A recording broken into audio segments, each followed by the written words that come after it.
Hello, Barça fans. Get ready, because what I'm about to share with you today might completely change your perspective on Barça's future.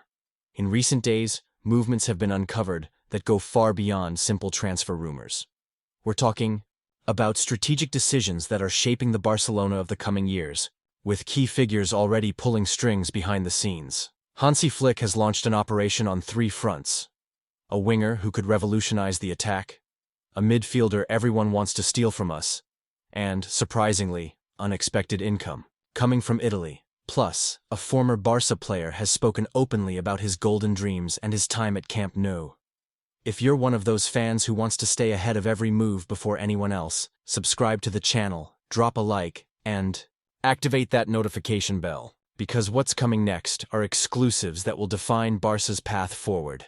Let's dive in. The story between FC Barcelona and Nico Williams feels like something out of a sports thriller. After last summer, when we all thought the winger from Navarra would stay at San Mamés for good, recent developments have taken an unexpected turn, leaving Barça's board rubbing their hands together in anticipation. Hansi Flick isn't just Barcelona's coach. He has become the chief persuader of the club's new project. Sources close to the club confirmed that the German has made direct contact with Nico Williams, not to talk tactics or positions, but to convey something far more powerful: a vision. That phone conversation, which lasted over 45 minutes, Flick explained to Nico how he would fit into his system, but more importantly, he spoke about the new Barcelona he's building. A team where speed down the flanks isn't just a tactical option. It's the backbone of a renewed style that honors Barça's essence while adapting it to modern football. Last Friday, in a quiet hotel in Barcelona, a meeting took place that very few know about, but it marks a turning point. Deco, our sporting director, sat down face-to-face with Félix Tenta, Nico Williams' agent.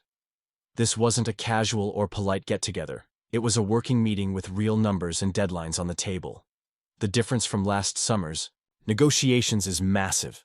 Back then, we were talking about dreams. Now, we're talking about financial realities. The $60 million release clause, which once looked like an Everest to climb, now appears to be a scalable mountain for a reorganized Barcelona that knows exactly where it wants to invest.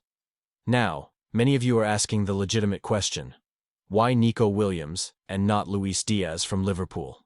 The answer has many layers, but they all lead to one conclusion: smart sporting and financial planning. Nico is 22 years old, rising rapidly in his performance, and while his price is high, it's about 25% lower than the Colombians.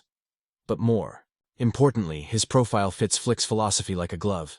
He brings individual flair, but also understands the collective game.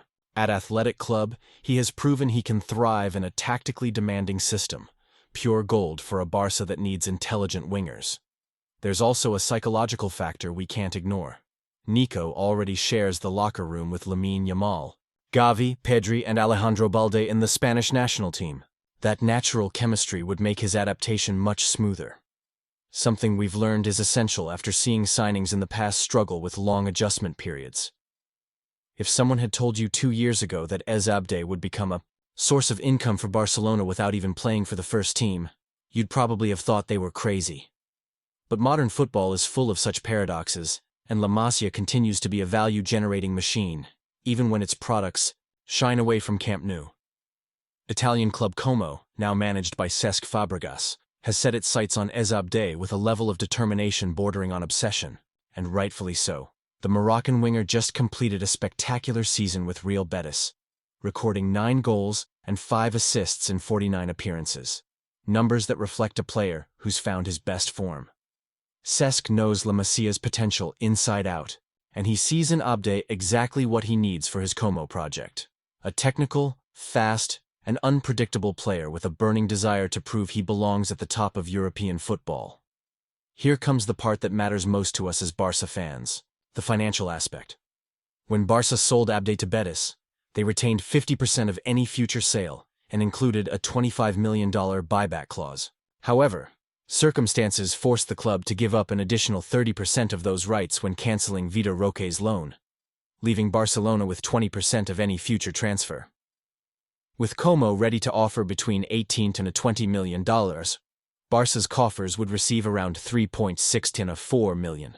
It's not a game-changing fortune, but it's still a financial boost at a time when every euro counts. It's money earned without lifting a finger. thanks to smart planning and belief that academy talents will always find their place in professional football.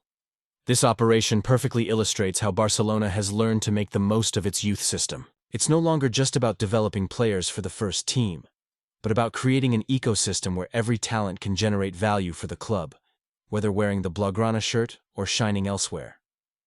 Abde represents a model the club aims to replicate. Train them, give them opportunities, and if they don't fit the immediate project, ensure their growth benefits Barça financially. It's a long-term strategy that reflects the modern vision of Joan Laporta and his management team. If there's one story that perfectly captures what it means to be a true Barça fan in today's world, it's that of Fermin Lopez. In an era where money seems to control everything, the midfielder from Malaga has become a symbol that certain values remain unshakable at FC Barcelona. Chelsea, famous for its obsession with young Barcelona talents, has made Fermin a central part of their future plans. Reports from London describe a club willing to do whatever it takes to sign him, including swap deals involving Christopher Nkunku, the French forward who has yet to truly shine at Stamford Bridge. Barcelona's response has been as clear as it is firm. Fermin is not going anywhere, not for money, not for player swaps, not for media pressure. Joan Laporta and Deco were unequivocal in their rejection, and behind that decisiveness lies a reason that goes beyond football. Fermin Lopez represents everything Barcelona wants to be in the coming years. With 46 matches, 8 goals, and 10 assists in his first professional season, he has proven that La Masia's talent is still second to none. But as impressive as those stats are, they're not the most important thing. What truly matters is his mindset, his understanding of the game, and above all, his identity with the club. Hansi Flick sees in him not just a versatile midfielder who can play multiple roles, but a natural leader who understands the weight of wearing the Barcelona shirt.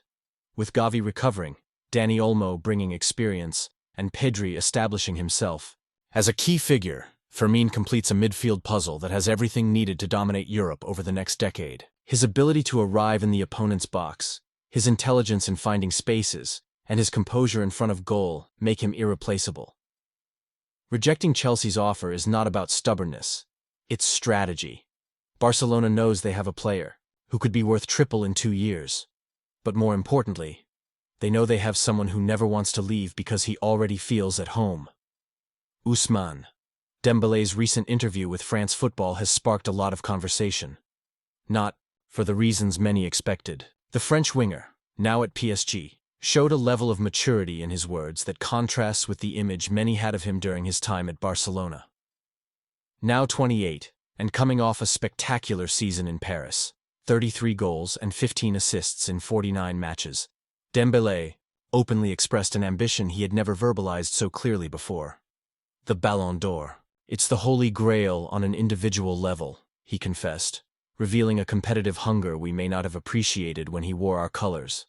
His stats at PSG are no accident.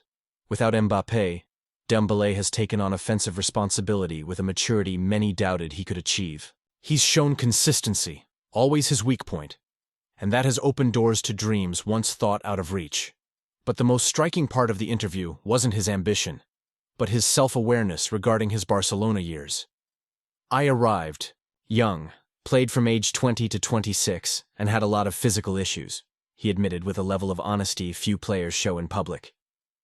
This reflection says a lot about Dembélé's personal growth. He understands now that his injury problems at Barcelona weren't just bad luck. They were also due to a lack of awareness about his own body. Now I know my body much better, and that's why I get injured less, he said, showing that his time at Barça, while frustrating for both sides, served as a life lesson. One of the most emotional moments in the interview came when he spoke about Lamine Yamal. People were already talking about him when he was very young back in Barcelona, he recalled. When he joined the first team, we immediately saw he was something special. Those words carry extra weight coming from someone who shared a locker room with La Masia's brightest jewel. Dembélé saw Lamine's potential firsthand, and his praise is not just a courtesy. It's confirmation of something already evident in Ciutat Esportiva training sessions. And that brings us to the end of a few weeks that are helping define Barcelona's future. We've seen how Hansi Flick is pulling strings to bring in Nico Williams, how the academy continues to deliver surprising returns with Ez Abde. why Fermín López is untouchable despite massive offers, and how Dembélé has found the maturity he lacked, though no longer with us. Every move, every decision, every word we've explored today paints the picture of a Barcelona that is learning from past mistakes, building with a cool head, but a warm heart. So here's a direct question for you. Which of these three names, Nico Williams, Fermín López, or the surprise Ez Abde, do you think will have the greatest impact on Barca's future? Let me know your thoughts in the comments, because I really want to hear what you think about these masterstrokes from the board. And don't forget to subscribe if you haven't already. Hit that like button if you found the content interesting, and turn on notifications so you don't miss a single Barca update. The next video is packed with more exclusives. See you very soon, culés.